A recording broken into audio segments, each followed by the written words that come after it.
মুখর সমুদ্র আমি দেখতে পেলাম। সমুদ্রের উপর একটা তক্তা ছিল ভাসমান। এই তক্তার উপর একটা মহিলা অজানা গন্তব্যের দিকে ভেসে যাচ্ছে। অজানা গন্তব্যের দিকে তক্তার উপর দিয়ে ভেসে ভেসে চলে যাচ্ছে অজানা গন্তব্যের দিকে। আল্লাহ গো, আপনি যখন আমাকে অর্ডার দিয়েছিলেন তার প্রাণ পাখি কবজ করার জন্য, আমি তখন তার কাছে গিয়ে দেখলাম যে অজানা গন্তব্যের দিকে তক্তাটা ভেসে ভেসে চলে যাচ্ছে। এই মহিলাটা একটা সন্তান প্রসব করেছে। ঠিক এই মুহূর্তে আপনি অর্ডার দিয়েছিলেন তার জান কবজ করার জন্য। ওগোমনি,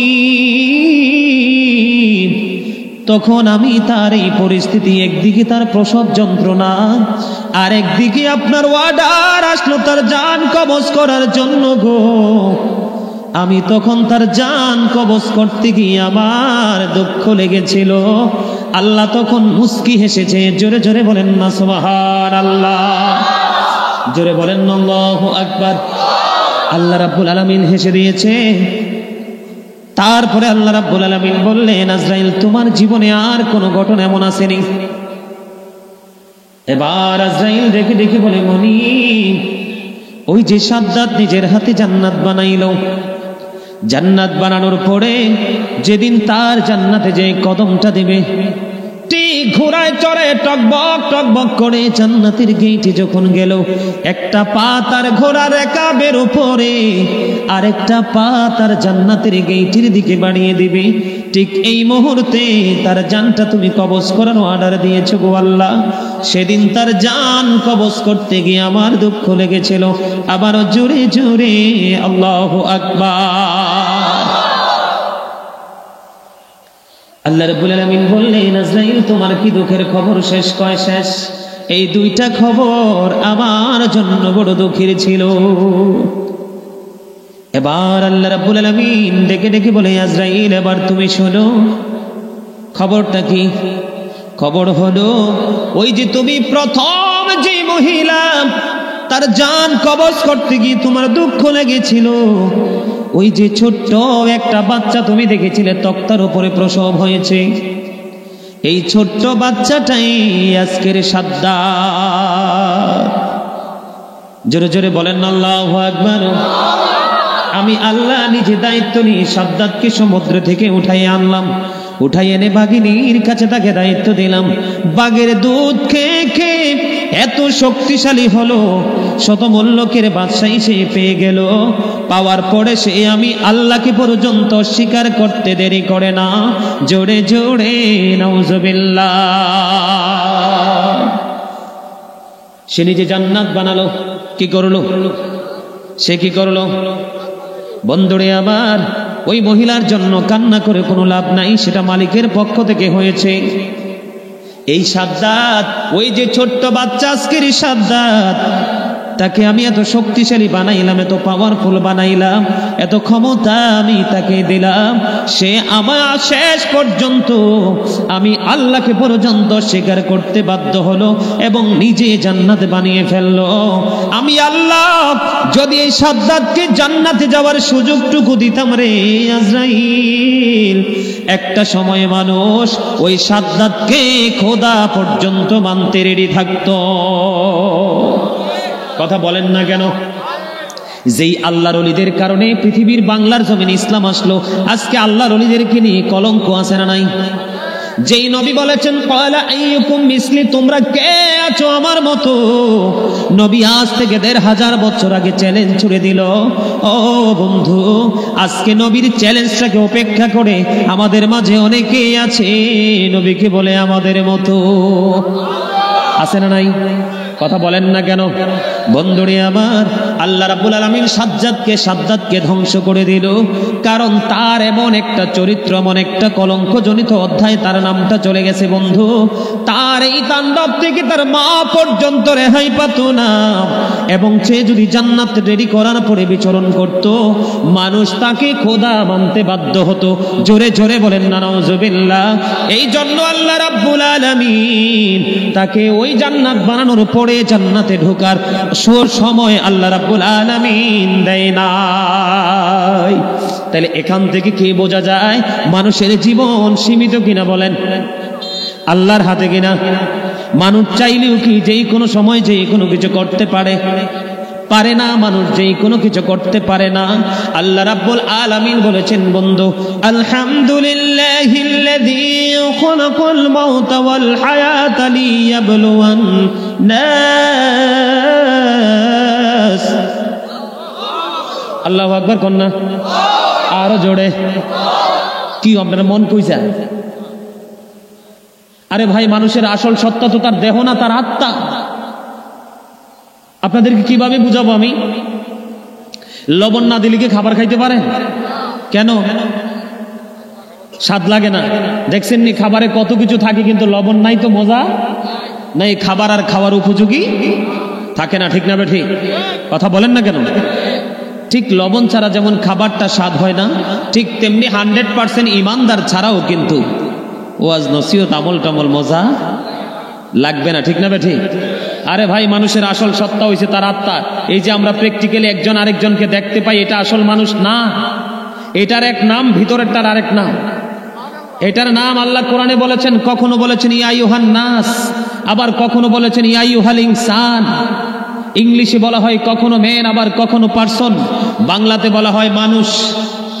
কি এটা হলে মাথা থেকে পা পর্যন্ত চামড়ায় বডি, আর এটার ভিতরে আরেকটা আত্মা আছে। কি আছে এটার ভিতরে? আরেকটা আত্মা আছে। এটাকে আরবিতে আল্লাহর ভাষায় বলা হয় রূহ, ইংলিশ এটাকে বলা হয় সোল, বাংলাতে বলা হয় আত্মা। Say the soul is the order of my lord. আত্মাটা হলো আল্লাহর ওয়ার্ডার। ফার্স্ট টেন্স আলমে আরোহা, প্রেজেন্ট টেন্স এই পৃথিবী, ফিউচার টেন্স হলো বরযোগী জীবন, মানে কবর থেকে পুরো জীবনটা। তাহলে এখান থেকে কি বোঝা যায়? দেহ যতক্ষণ আছে এতক্ষণ আমি আপনি আছি। দেহ থেকে যখন আত্মা বের হয়ে যায় তখন কিন্তু মানুষ মৃত। তাহলে এখানে কি বোঝা যায়? মানুষের আসল সত্তা তার আত্মা, তার দেহ নয়। এখানে আপনার আত্মাটাকেই রাখতে, কথা বলে না, এখানে আপনার আত্মাটাকেই রাখতে হবে, দেহ নয়। দেহ মূল নয়, আসল হচ্ছে আত্মা, আসল হচ্ছে আপনার মনোযোগ। কথা বলেন ঠিক না বেঠিক? বন্ধুরে আমার, এই সাদ্দাত জান্নাতটা বানাইলো, ঢুকতে দিল না। সময় হওয়ার আগে, ঢুকার আগে আল্লাহ তাকে দুনিয়া থেকে নিয়ে নিল। এখানে আমাদের জন্য বড় একটা শিক্ষা আছে না নাই? কথা বলেন না কেন?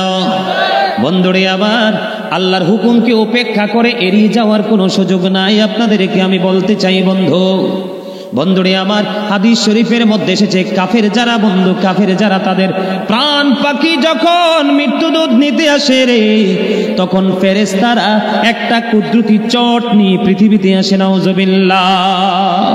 কে নিয়ে আসে? বন্ধুরে আবার, এটা হাদিস শরীফ থেকে কালেক্ট করা চট বুঝেননি? বেতের চট, সালার চট। বড় বড় ভবন যখন তৈরি করে দেখবেন, একবারে সালার চট দিয়ে পুরোটাকে ঢেকে ফেলে, যেন এখান থেকে কনস্ট্রাকশনের কোনো জিনিস যেন মানুষের মাথায় পড়ে মৃত্যুর মতো অঘটন না ঘটে। দেখছেন না? এইরকম হাদিস শরীফের মধ্যে এসেছে বন্ধু, চট নিয়ে আসে। বলে হুজুর কেন গো চট নিয়ে আসার কারণ কি গো? কারণ চট নিয়ে আসার কারণ হলো, গোটা পৃথিবীর সকল প্রাণীগুলো মারার পরে যদি একটা জায়গায় রাখা হয়, একটা জায়গায় রাখার পরে সব প্রাণীগুলো পচার পরে যে দুর্গন্ধ বের হয়, এই দুর্গন্ধের চাইতেও ভয়ঙ্কর দুর্গন্ধ বের হয় একটা পাপী লোকের, একটা কাফের আত্মা যখন দেহ থেকে বের করা হয়। এই জন্য তার আত্মাটাকে বের করার সঙ্গে সঙ্গে ওই চট দিয়ে বন্ধু পেঁচানো হয় জোরে জোরে। নাউজুবিল্লাহ। আরো জোরে বলেন না নাউজুবিল্লাহ।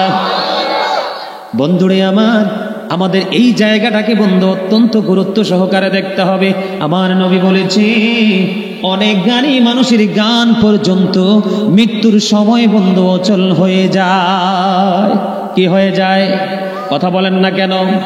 আল্লাহ রাব্বুল আলামিন এই যে বলেছে, আল্লাযী খালাকাল মাউতা ওয়াল হায়াতা লিয়াবলুওয়ান্নাস, কস জীবন এবং মৃত্যু সৃষ্টি করেছেন আমার আল্লাহ মানুষকে পরীক্ষা করার জন্য। রে মানুষ, এ পেরুল উত্তর পাড়া পেরুল মধ্য পাড়ার মানুষ রে, আমার ভাই বাবারা, আমার মা বোনেরা, কেমন করে বোঝাবো বন্ধু? আমার নবী একবারে চমৎকার ভাবে হাদিস শরীফের মাধ্যমে একটা বিষয় একবার এনশিওর করে দিয়েছেন। আমার নবী বলে দিয়েছেন, তোমরা যখন কথা বলবে সত্য কথা বলো, আমি নবী তোমার জান্নাতের জামিন হয়ে যাব। তোমরা যখন রাস্তাঘাটে চলাফেরা করবা গো, তখন চক্ষুটাকে তোমরা নিম্নগামী করে রাখো, নিচের দিকে করে রাখো, চতুর্দিকে চগর বগর কোনো দিকে তাকাইও না, তাহলে আমি নবী তোমার জান্নাতের জামিন হয়ে যাব। আমার নবী বলেছে, তুমি তোমার লজ্জাস্থানকে কন্ট্রোল করো। কি করো? কথা বলে না। তুমি তোমার লজ্জাস্থানের দায়িত্ব নিয়ে নাও, আমি নবী তোমার জান্নাতের দায়িত্ব নিয়ে নিব। আমার নবী বলেছে, তোমার কাছে যখন কেউ আমানত রাখবে রে, তুমি আমানত টাইম মতো চাও মাত্র তাকে আবার তুমি রিটার্ন করে দাও, আমি নবী তোমার জান্নাতের দায়িত্ব নিয়ে নিব। আমার নবী বলেছে, তুমি যদি কাউকে কথা দাও, তাহলে কথাটা যথাযথভাবে তুমি পূরণ করো, কথা দিয়ে তুমি কথা রাখো, আমি নবী তোমার জান্নাতের দায়িত্ব নিয়ে নিব। আর জোরে বলেন না সুবহানাল্লাহ। এই পৃথিবীটা বন্ধু একটা কষ্টের জায়গা, যন্ত্রণার জায়গা, পরীক্ষার জায়গা। এখানে আমরা পরীক্ষা দেওয়ার জন্য এসেছি বন্ধু। মৃত্যুকে যদি আপনি নিয়ামত হিসাবে পেতে চান, তাহলে হক্কানি আলেমদের সাথে প্রেম করতে হবে, কারণ আল্লাহ বলেছেন, join with my dear people, come to my paradise. আল্লাহ বলেছেন, ফাদখুলি ফি ইবাদি ওয়াদখুলি জান্নাতি, আমার প্রিয় লোকেদের সাথে যুক্ত হও, আমার জান্নাতে চলে আসো। জোরে জোরে সুবহানাল্লাহ। মৃত্যু যদি নিয়ামত হিসাবে পেতে চাও, আল্লাহ রাব্বুল আলামিন আমাদেরকে যে নিয়ামত দিয়েছে সেই নিয়ামতের হিসাব কিন্তু নেবে। সুম্মা লাতুসআলুন্না ইয়াওমাইযিন আনিন নাঈম। জোরে বলেন আল্লাহু আকবার। কোন কালটা কোন কাজে ব্যয় করেছো, জবাবটা তোমাকে দিতেই হবে। বন্ধুরে আমার, কোন পথ উপার্জন করেছো সেই জবাব দিতে হবে, কোন পথে ব্যয় করেছো সেই জবাব দিতে হবে। দিন সম্পর্কে কতটুকু এলেম আমল করেছো সেই জবাব আল্লাহর দরবারে দিতে হবে, এড়িয়ে যাওয়ার কোনো সুযোগ নাই। বন্ধুরে আমার, মৃত্যুর সবচেয়ে কম যন্ত্রণা হলো 1000 তলোয়ার মারার আঘাতের সমান। কথা বলে না কেন? মৃত্যুর সবচেয়ে কম যন্ত্রণা হলো 1000 তলোয়ার মারার আঘাতের সমান। একটা মানুষকে যদি তলোয়ার দিয়ে আঘাত করে 1000টা আঘাত করলে সইতে পারবে যন্ত্রণা? বন্ধু, সেই মরণের চিন্তা যার আছে রে, সে কোনোদিনও নোংরা কাজে লিপ্ত হতে পারে না। ঠিক কিনা বলেন? আর জোরে বলেন। মৃত্যু আমাদের জীবনে আসবে কি আসবে না, নাকি এড়িয়ে যেতে পারবো? মৃত্যু আমাদেরকে বন্ধ ঘেরাও করে রেখেছে। আল্লাহ অর্ডার করতে দেরি, আমাদের প্রাণ পাখি বের করে নিতে দেরি করবে না। আমি আপনাদেরকে আরো একটু যদি ছোট্ট করে বলে বন্ধু, মুসা কালিমুল্লাহ যখন পৃথিবী ছেড়ে চলে গেলেন, মুসা কালিমুল্লাহ যখন দেহ থেকে প্রাণ পাখিটা আলাদা হয়ে গেল, তখন প্রশ্ন করা হলো, আপনি মৃত্যুটাকে কেমন পেয়েছেন? মুসা কালিমুল্লাহ উত্তর দিয়েছে, রে পেরুল মধ্য পাড়ার মানুষ রে, হৃদয়ের জানালা খুলে তোমরা সবাই শোনো বন্ধু। যে মুসা সম্পর্কে আল্লাহ বলেছেন মুসা কালিমুল্লাহ, মুসা স্পোক টু আল্লাহ, মুসা আল্লাহর সাথে কথা বলেছেন। 1,24,000 মতান্তরে 2 লক্ষ, মতান্তরে 3,24,000 নবী রাসূলের মধ্যে বন্ধু 8 জন নবীকে আল্লাহ স্বর্গীয় উপাধি দিয়েছেন। এর মধ্যে একজন হলো মুসা কালিমুল্লাহ। মুসা কালিমুল্লাহ বন্ধু, ওনাকে যখন প্রশ্ন করা হলো, উনি উত্তর দিয়েছিল যে আমি আমার মৃত্যুটাকে এমন মনে হয়েছিল, এমন ভাবে পেয়েছিলাম, জীবিত একটা চড়ুই পাখিকে, জিন্দা একটা চড়ুই পাখিকে উত্তপ্ত তেলের কড়াইয়ের মধ্যে ছেড়ে দিলে চড়ুই পাখিটার যেই অবস্থা হয়, আমি মুসার কাছে আমার মরণটা তেমনই মনে হয়েছিল। জোরে জোরে বলুন না আল্লাহু আকবার। আমি এক্সাম্পল যদি দেই, ছোট্ট করে বলি, সকালে এবং সন্ধ্যা এই 2 টাইম আমাদের আশেপাশে বাংলার আনাচে কানাচে দোকান আছে না নাই? নাস্তার পাগল মানুষ আছে না নাই? বন্ধু দেখবেন তেল ভর্তি করাই থাকে, একবারে টকবক করে উতরায়, এটার মধ্যে সিঙ্গারা বলেন, পুরি বলেন আর পেঁয়াজও বলেন, ছাড়তে দেরি রে, কিছুক্ষণের মধ্যে মচমচে ভাজা হয় কি হয় না? এবার মূসা ডেকে ডেকে বলেন, আমি আমার মরণটাকে এমন পেয়েছি, ওই একটা জিন্দা চড়ুই পাখিকে ধরে উত্তপ্ত তেলের কড়াইয়ের মধ্যে ছেড়ে দিলে, তেলের মধ্যে ছেড়ে দিলে চড়ুই পাখিটার যেমন হয় রে, মরতেও পারে না যে বন্ধু শান্তি পাবে, এবং উড়তেও পারে না যে এখান থেকে রেহাই পাবে। জীবিত চড়ুই পাখিকে ছেড়ে দিলে জিন্দা অবস্থায় চড়ুই পাখি ভাজা হবে কি হবে না? যেমন হয় রে, আমি মূসার কাছে মরণটা তেমনই মনে হয়েছে। জোরে জোরে বলুন না আল্লাহু আকবার, আরো জোরে বলেন না আল্লাহু আকবার। ইদ্রিস আলাইহিস সালামের নাম শুনেছেন কিনা? বন্ধুরে আমার, আপনাদেরকে মৃত্যু সম্পর্কে একটু বোঝানোর জন্য বলছি, কারণ মানুষ পৃথিবীর লোভে এমন পাথর হয়েছে যে কোনো মুহূর্তে তার মরণ হতে পারে, সেটার কথা মনেই নাই। শুধুমাত্র বিবি বাল বাচ্চার ভবিষ্যতের জন্য পাগল পারা, সকাল টু সন্ধ্যা, রাত দিন 24 ঘন্টা শুধু ইনকাম নিয়ে ব্যস্ত আছে। এখানে আমার সামনে কোরআন শরীফ, কোরআন শরীফের 19 পারা সূরা শুআরার 88 নম্বর আয়াতে আল্লাহ বলেছেন, ইয়াউমা লা ইয়ানফাউ মালু ওয়ালা বানুন। আল্লাহ স্পষ্ট করে বলে দিয়েছে, বন্ধু, ধন সম্পদ সন্তান সন্ততি কোনো কাজে আসবে না রে। কার জন্য পাগল? দুইটা চোখ খাটার পরে সন্তানেরা বাবা মার সম্পত্তি নিয়ে পাগল হয়ে যায়। বন্ধু, ইদ্রিস আলাইহিস সালাম এমন একজন নবী ছিলেন, তিনি কন্টিনিউ রোজা রাখতেন। ওনার ইফতারগুলো জান্নাত থেকে আসতো। জোরে জোরে সুবহানাল্লাহ। ইফতারগুলো কোত্থেকে আসতো? জান্নাত থেকে আসতো ইফতারগুলো। খাবারের পরে কিছু থাকে না, সব তো আর খাওয়া সম্ভব হয় না, ঠিক কিনা বলেন? কিন্তু বন্ধু, যখন এই যা কিছু অবশিষ্ট থাকতো তা আবার রিটার্ন চলে যেত বন্ধু। এমন পাওয়ার, এমন মর্যাদা হযরত ইদ্রিস আলাইহিস সালামের ছিল বন্ধু। একদিন আজরাইল আসলেন ওনার সাথে দেখা করার জন্য। লম্বা ঘটনা ছোট্ট করে বলছি। আজরাইল যখন আসলো, আজরাইল আসার পরে বন্ধু ওনার সাথে দেখা হলো, কথোপকথন হলো, ওনার সাথে আলাপ হলো, ওনার সাথে প্রেম করবে, কি করবে, মানে সম্পর্ক করবে, একটা ভালো সম্পর্ক করবে। এবার ইদ্রিস আলাইহিস সালাম জানতে চাইলেন, আপনি কে?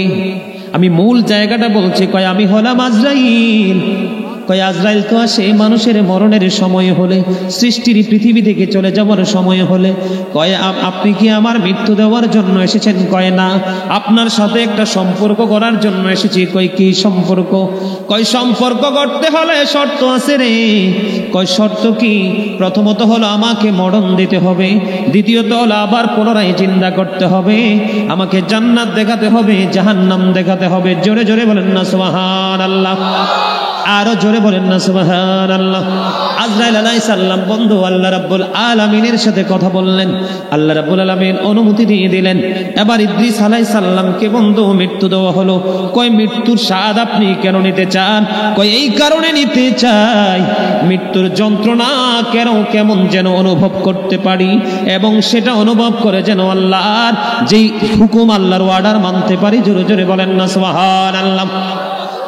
বন্ধুরে আমার, সেই কথা অনুযায়ী তারা দেহ থেকে প্রাণ পাখি বের করা হলো। কি করা হলো? দেহ থেকে প্রাণ পাখি বের করা হলো। আবার তাকে জিন্দা করা হলো। এবার জিন্দা করার পরে তাকে প্রশ্ন করা হলো, ওগো নবী, আপনি যে মৃত্যুবরণ করেছেন, মৃত্যুটা আপনার কাছে কেমন মনে হয়েছে?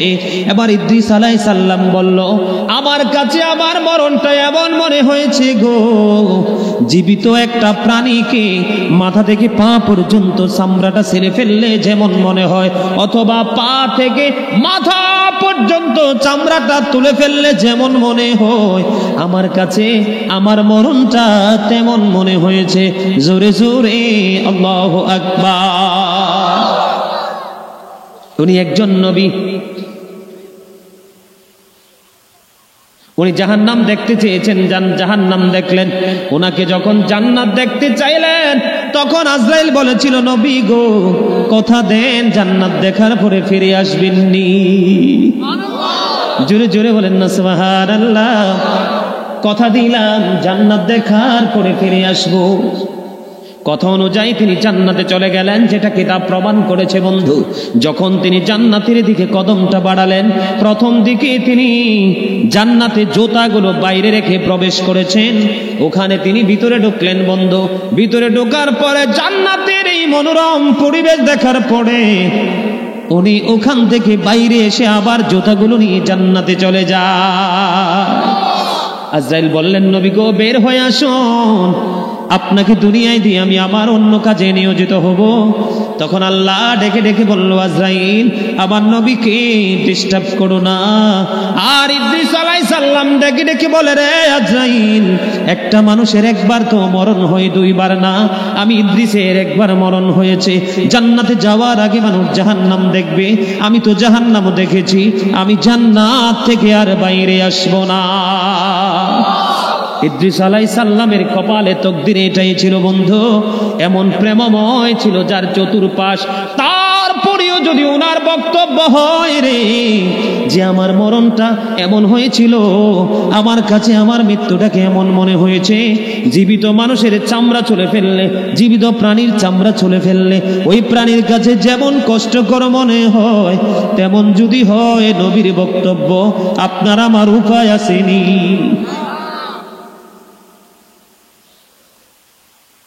কথা বলেন না কেন? উপায় আসেনি? তবে উপায় আছে, উপায় আছে। আল্লাহ বলেছেন, আল্লাযীনা আমানু, যারা ঈমান এনেছে, ওয়া কানু ইয়াত্তাকুন, এবং তাকওয়া অবলম্বন করেছে। আল্লাহ বলেছেন, চমৎকার নিউজ বন্ধু, লাহুমুল বুশরা, তাদের জন্য সুসংবাদ, ফিল হায়াতিদ দুনিয়া ওয়া ফিল আখিরাহ। জোরে জোরে বলুন না, আল্লাহু আকবার। সকল ব্যথার বোঝা বইতে পারে, সব জ্বালা যাতনা সইতে পারে, বিপদ আপদ এলে খোদাকে ডাকে, তার দয়া করুণায় ভরসা রাখে, হারায় না হুঁশ সেই তো মানুষ, সেই তো মানুষ। বলেন, সকল ব্যথার বোঝা বইতে পারে, সব জ্বালা যাতনা সইতে পারে, বিপদ আপদ এলে খোদাকে ডাকে, তার দয়া করুণায় হারায় না হুঁশ সেই তো মানুষ, সেই তো মানুষ। আগুনে পোড়ালে সোনা খাঁটি হয়ে যায়, সে কথা তো সবাই জানেন, গভীর রাত্রি শেষে ভোর এসে যায়, সে কথা তো সবাই মানেন। সমুদ্র পাড়ি দিয়ে দারুচিনি বন, দেখে দেখে বড়ে শুধু নাবিকের মন, সিংহ পুরুষ সেই তো মানুষ, সেই তো মানুষ। ঠিক কিনা বলেন? আগুনে পড়লে কি হওয়া যায়? সোনাখাঁটি হয়ে যায়। সমুদ্র পাড়ি দিলেই বন্ধু কাঙ্ক্ষিত লক্ষ্যে পৌঁছানো যায়। তেমনি মানুষের জীবনটাও এরকম একটা জায়গা। এই জায়গাতে দুঃখ আসবে, কখনো সুখ আসবে, কান্না কখনো। ও বন্ধু, সবকিছু মিলিয়ে নিজের জীবনকে চালাতে হবে, কখনো ভেঙে পড়া যাবে না। আপনারা জানেন আরেকজন নবী আমরা জানি, যেটা আমাদের নবীর পূর্বে পৃথিবীতে ছিলেন, যিনি বলেছেন, আমার চলে যাওয়া তোমাদের জন্য মঙ্গল, কারণ আমি চলে যাওয়ার পরে এমন একজন নবী পৃথিবীতে আসবে রে, যার নাম আল্লাহ রেখেছেন হাবিবুল্লাহ। যেই নবীর জুতার ফিতা খোলার যোগ্যতা আমি ঈসা নবীর নাই। জোরে জোরে বলেন না সুবহানাল্লাহ। আমাদের নবী বন্ধু ঈসা নবী কিন্তু মৃত্যু ব্যক্তিকে জীবিত করতে পারত। চাইতে দেরি আসমানি খাবার ওনার জামানায় ওনার কাছে চলে এসেছে, আল্লাহ পাঠিয়ে দিয়েছে। এমন একজন মর্যাদাপূর্ণ নবী যাকে বলেছেন রুহুল্লাহ। ঈসা নবী একদিন বন্ধু মৃত্যু ব্যক্তিকে জীবিত করলেন। মৃত্যু ব্যক্তিকে যখন জীবিত করলো, জীবিত করার পরে মৃত্যু ব্যক্তির সাথে ওনার কথা হলো। উনি প্রশ্ন করেছিলেন, আপনি যে মৃত্যুবরণ করেছেন, মৃত্যুর বয়স কত বছর হলো? কয়, আমার মৃত্যুর বয়স হলো 4000 বছর। কত বছর? 4000 বছর হয়েছে আমার মরণ হয়েছে। এখনো পর্যন্ত আমার মৃত্যুর যন্ত্রণা আমি ভুলতে পারি না।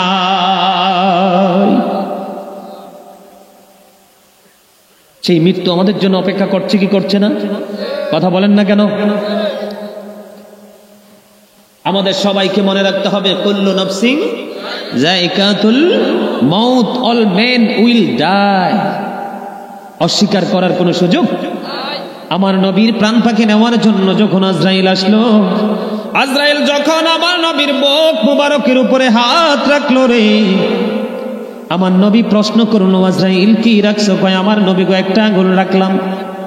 এবার আমার নবী ডেকে ডেকে বলে, আজরাইল তোমার একটা হাতের আঙ্গুল আমার বুকের উপর রেখেছো, আমি নবীর কাছে এতটা কষ্টকর মনে হয়, আমার কাছে মনে হয় আসমান জমিন সব যদি আমি নবীর বুকের উপর তুলে দেওয়া হতো, আমি নবী এতটা কষ্ট অনুভব করতাম না।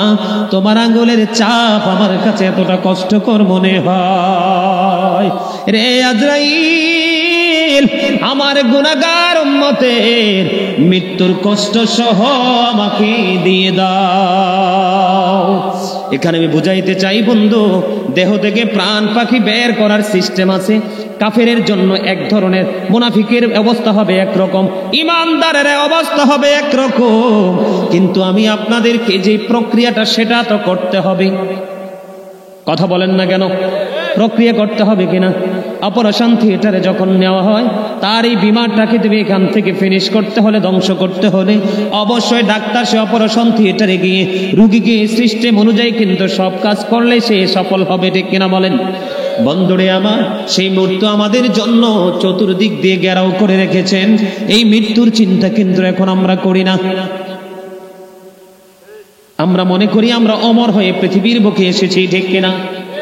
কিন্তু এটা মনে করা একবারে বোকার কাজ, বোকা মানুষের কর্ম বন্ধু। এটা কখনোই আমরা মনে করা বুদ্ধিমানের কাজ হবে না। আমাদের মনে রাখতে হবে যে কোনো মুহূর্তে মরণ হতে পারে, আমি মৃত্যুর জন্য প্রস্তুত থাকব, ঠিক কিনা বলেন? আপনারা যারা এদিকে আছেন ভিতরে চলে আসেন, এদিকে জায়গা আছে, আসেন এদিক দিয়ে ভিতরে এসে বসেন, ভিতরে চলে আসেন, আসেন আসেন। আলোচনা যদি শুনতে আসছেন ভিতরে চমৎকার জায়গা, এদিকে চলে আসেন, পিছনে জায়গা আছে।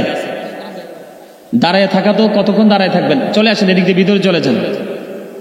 ইয়া রাসূলুল্লাহ ইয়া হাবিবাল্লাহ ইয়া রাসূলুল্লাহ,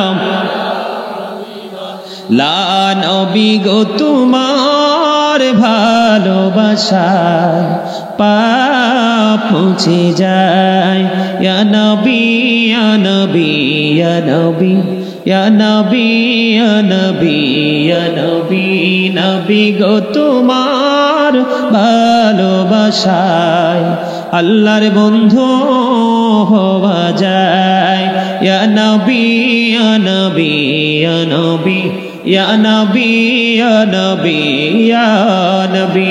আলহামদুলিল্লাহ বলেন। এখন সে মৃত্যুর চিন্তা আমাদের করা দরকার আছে না নাই? মৃত্যুবরণ করব কি করব না? সম্মানিত উপস্থিতি, আমি আপনাদেরকে আবার আরো কিছু কথা বলবো। কথা বলার পরে তারপর আমরা আজকের মাহফিল সমাপ্ত করব। শুনবেন? বর্তমানে বাংলাদেশে একটা জিনিস মানে এত বেশি বৃদ্ধি পেয়েছে, সেই বিষয়টা হলো স্বামী স্ত্রীর যে কলহ। আপনাদের এলাকায় আছে না নাই জানি না। মানে আমাদের তো আসলে অনলাইন পরিচিতি বেশি। মানুষ বিভিন্ন দেশ থেকে, বিভিন্ন জেলা থেকে এই সমস্যার সমাধান কি, সেই সমস্যার সমাধানের জন্য তারা বক্তব্য শুনতে চায়। এই সমস্যার সমাধান কিন্তু কোরআন হাদিসে যথেষ্টই আছে, কিন্তু সেই কোরআন হাদিসের আলোকে যেই জীবন আমাদের গঠন করার কথা, সেই জীবন তো আমরা গঠন করতে পারি নাই। যদি আমরা কোরআন হাদিসের আলোকে যদি জীবন গঠন করতে পারতাম, তাহলে কিন্তু আমাদের জীবনটা ধন্য হয়ে যেত, ঠিক কিনা বলে?